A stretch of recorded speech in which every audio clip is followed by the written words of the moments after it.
Today, are investors the reason home prices are rising into unaffordability?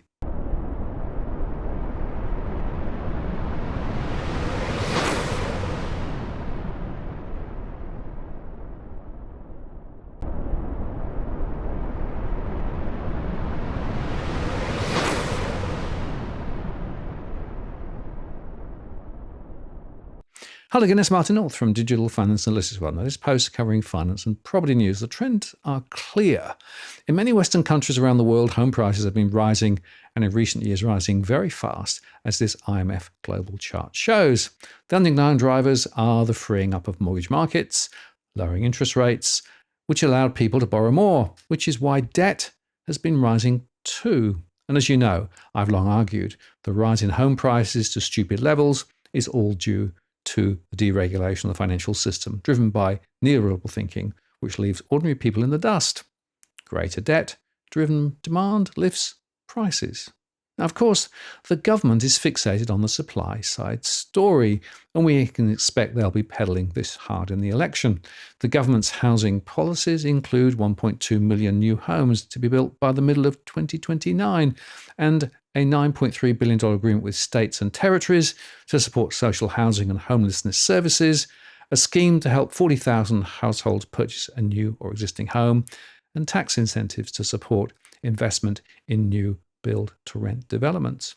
And one of those latter tax incentives includes increasing the capital works tax discount depreciating rate from 2.5% to 4%. The other factor in play, of course, is high migration, and that's another demand driver, with another 2 million people expected to land in the country over the next few years. This was subject to interesting questioning from Senator Bragg in estimates recently. Astonishingly, Treasury has not considered the impact of high migration on housing demand and implicitly price. Now, is it true that over the next 6 years, just over the 6-year period from 2022-23 to 27-28, is it true that net overseas migration is expected to be in excess of 2 million people? So, Senator, are you referring to the flow or the stock? The overall net overseas migration. So when we forecast net overseas migration, Senator, we usually refer to it as the flow. It's the number of people coming in and the number of people going out of the country. Yeah, so the net figure. So is it true that the expectation is that there'll be 2 million people from 22-23 to 27-28? Mm-hmm. Yes, that's correct. Yeah. Right, isn't it? Yep. Okay. When did you finalise this population statement from 2024? Senator, that was prepared over late last year and finalised in December. Was it always intended to be released on the Friday before Christmas? That was the date that we'd been planning for. That was the yes. date? Yep. And have you done any modelling on the impact of having a large migration program, so 2 million people coming into the country over a few years, and how that's impacted housing? Senator, that's not work that the Centre for Population has done, but I would clarify that's not a migration program. It also includes the flow of Australians and New Zealanders in and out of the country. But you would accept, I imagine, that there is a connection between migration and housing. More people need more houses, right? So short-term shocks can have an impact. So when there's a short-term change, because I think the Secretary's talked about this in the previous estimates as well, about having short-term change, the housing market can't adjust as quick. So having certainty long-term is important. But yeah. So, Minister, I know you're interested in these things. Have you asked, or do you know whether the Treasurer, Mr. Chalmers, has asked the Treasury to do some modelling on the connection between inbound migration levels going up and how that impacts Australian housing? Well, clearly Treasury has been doing work on population and on migration, so you've got the report there, but also the work that's done in budgets and MyEFOs. It's important to say net overseas migration has fallen for 3 consecutive quarters in December 2023 and March and June 2024. And this is because some of the work that's been done into making sure we are addressing some of those pressures we're now seeing come through.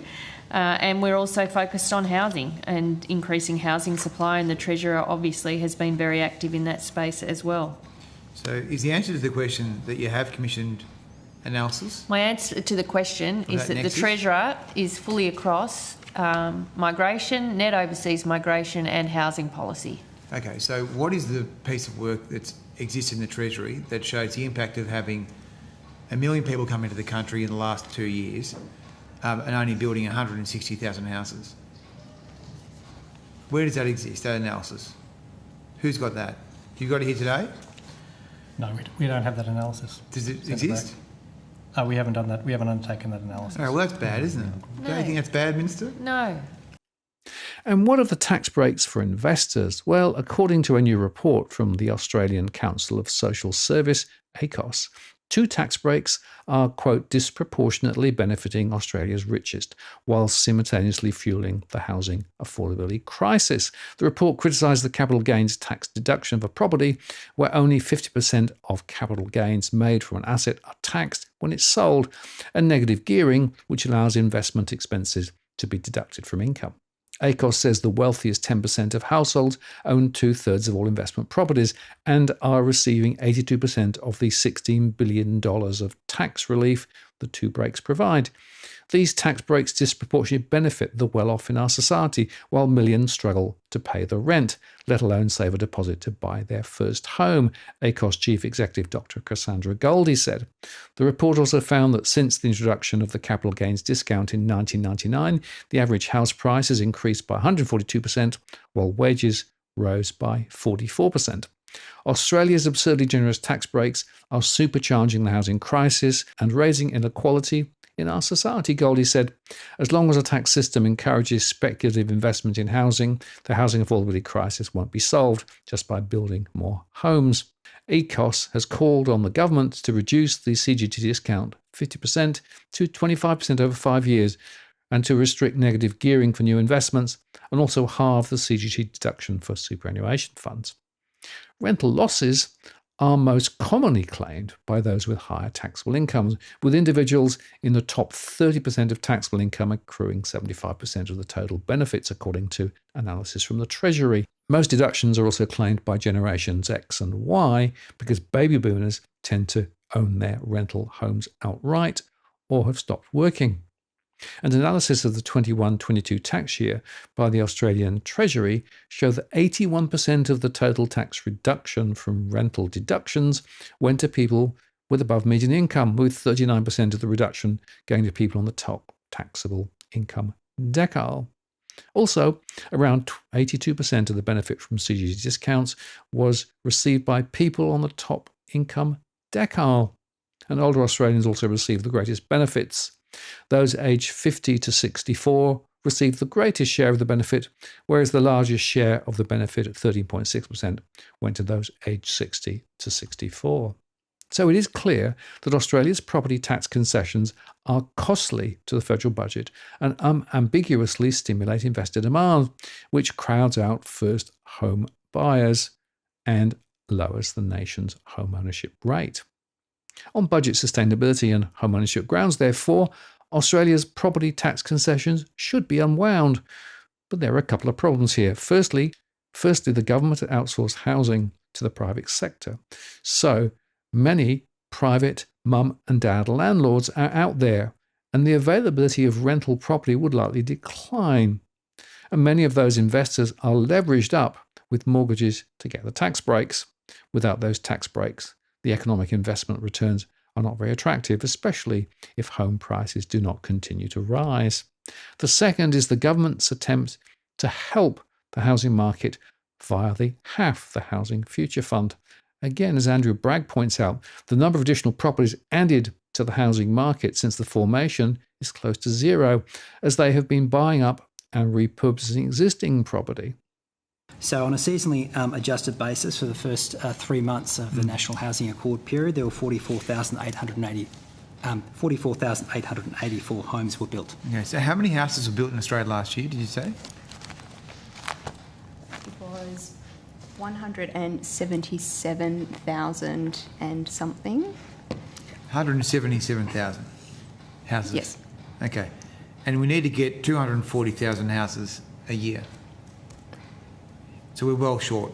As Ms Anderson has said, the intent is not that the Accord targets would be apportioned Sure. in that way. But are we hitting the target or not? We won't know until we're hitting the target until the end of the Accord Do you think period. we're on track? We're doing everything we can to reach that target. Well, are we on track? Well, it's not. It's not going too well, is it? Senator Bragg, the official is entitled to say which questions are within his purview to answer and which belong elsewhere, and that is all that has happened. Does anyone know how much this money's been here. spent? Does anyone know how much of the 1.5 billion that was proposed to support infrastructure for housing has been spent? Yes, Senator. The Department of Infrastructure officials will. They know the information. Okay. Well, let's talk about your fantastic HAF then. Why don't you tell us, because when we asked, I think I asked the question in the Senate 2 weeks ago to Minister Wong, how many houses had the HAF built, and her answer was that it was on a duck.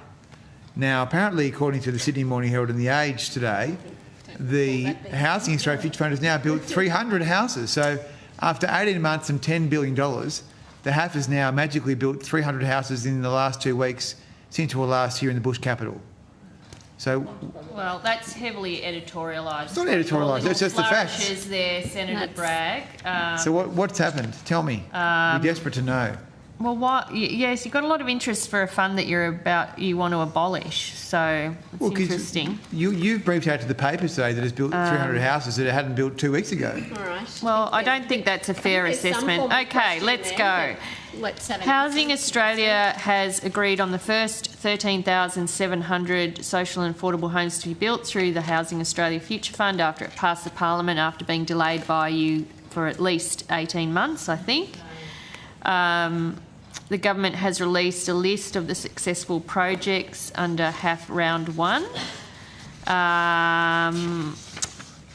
340 homes are complete, and as these have been acquired and converted into social and affordable housing, and there are another thousands of others underway. So, is there anything more specific you would like? Thank you for that answer. So the answer is 340 houses, is it? Under the HAF, Senator, and obviously we would, Housing Australia will be appearing later, so they will have the most up-to-date information and are holders of sort of the data on where things are up to in terms of contractual close on HAF projects. Okay, so it's built 340 houses as at what date? I'll see if we can get you that. My advice is these are completed HAF homes that have been acquired. They've been acquired, but were they acquired 2 weeks ago when Minister Wong gave a different answer? Well, I don't think she did give a different answer. I can read you the answer to. I can read the answer to you if you want. I think from memory, she was talking about the number that had been announced as part of Round 1. So she was talking about a pipeline from memory, and then you were all interjecting and shouting back at her, You don't do that very often, unless it's really is your egregious want business. in the chamber. We're doing it right now. So I don't believe that those answers are inconsistent. Okay, so did you just say acquired and converted? Yes, that's my understanding. What does that mean? Well, yeah, no, you go. I was just going to pass to my team on that one. So, Senator, the way that the HAF funding has been, the program has been designed, there are certainly opportunities that CHPs will take up if they're able to acquire housing in developments that are already underway or already built.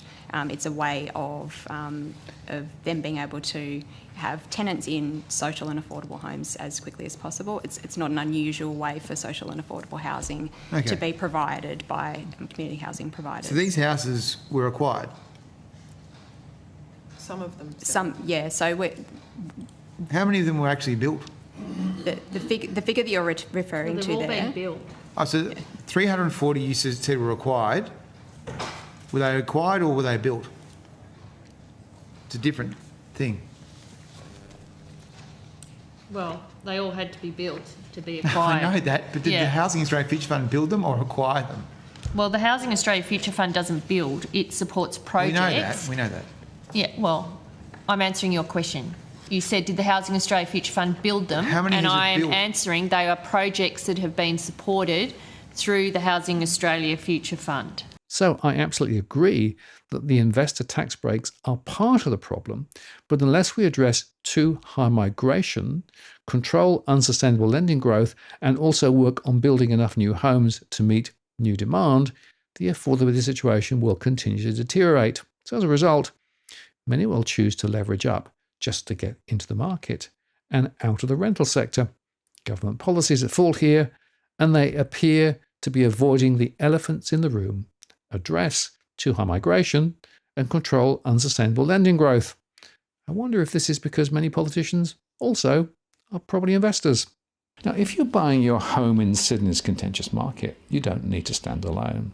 This is the time you need to have Edwin Almeida from Ribbon Property Consultants standing alongside you. Buying a property is both challenging and adversarial. The vendor has a professional on their side. Emotions run high, price discovery and price transparency are hard to find, and then there's the wasted time and financial investments that you make. Edwin understands your needs, so why not engage a licensed professional to stand alongside you? With RPC, you know you have experience, knowledge, and master negotiators looking after your best interests. So shoot Ribbon an email at info@ribbonproperty.com.au, and if you use the promo code DFAWTW/Martin, you can get a 10% discount offer. I'm Martin North from Digital Finance Analytics. Many thanks for watching, and I'll see you again next time.